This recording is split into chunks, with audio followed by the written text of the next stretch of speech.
Ce petit geste va vous coûter de plus en plus cher.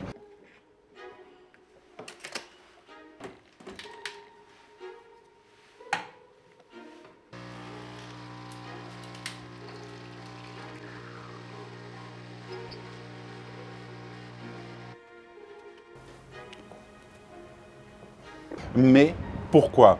Il faut savoir qu'une masse d'air polaire vient d'arriver sous les tropiques.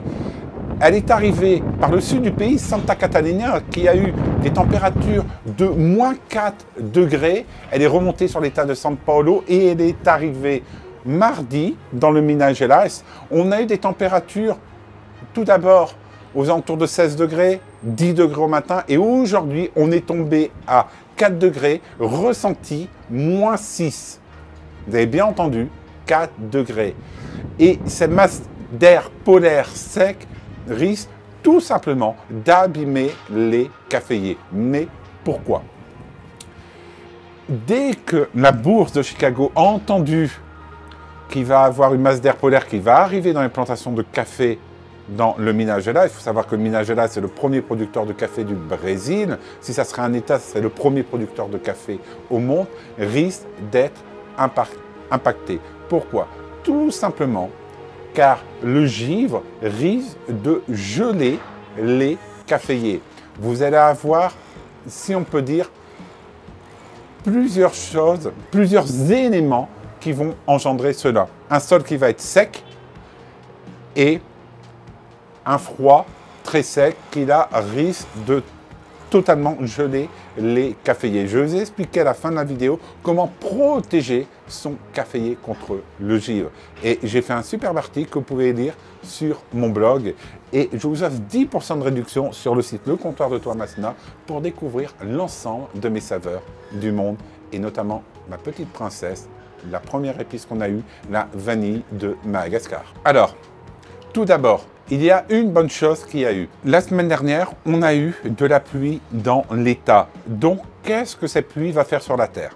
Il faut savoir que la pluie va créer une pellicule protectrice quand elle va geler au niveau du sol. Donc, on pourrait avoir du givre, mais le sol en dessous ne sera pas, si on peut dire, gelé, car vous allez avoir une petite pellicule de givre qui va tout simplement protéger l'intérieur du sol et donc éviter que les racines gèlent et que les caféiers gèlent. Il faut savoir que le caféier n'aime vraiment pas les températures en dessous de 10 degrés. Alors ça, qu'est-ce que ça fait? Ça va éviter de congeler, si on peut dire, la sève du caféier et éviter, si on peut dire, les problèmes quelques jours après le givre.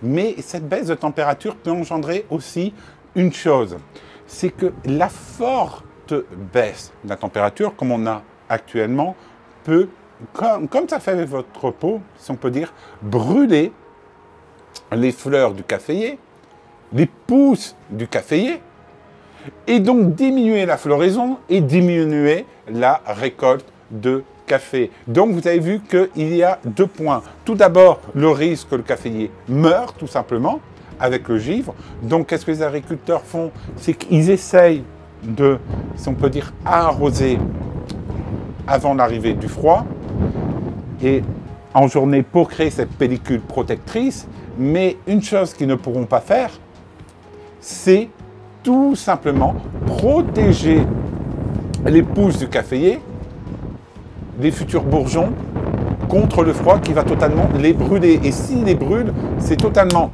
deux récoltes de café, si on peut dire, qui partent à la poubelle, j'aimerais vous dire, car la récolte sera vraiment minime. Donc, depuis 1979, il me semble, il n'y a pas eu de gelée dans les plantations de café. On pourrait voir, comme dans les vignes, allumer des réchauds au pétrole avec du bois, tout simplement pour éviter que la température baisse en dessous de zéro et brûle les bourgeons de café. Alors, comment on va se protéger?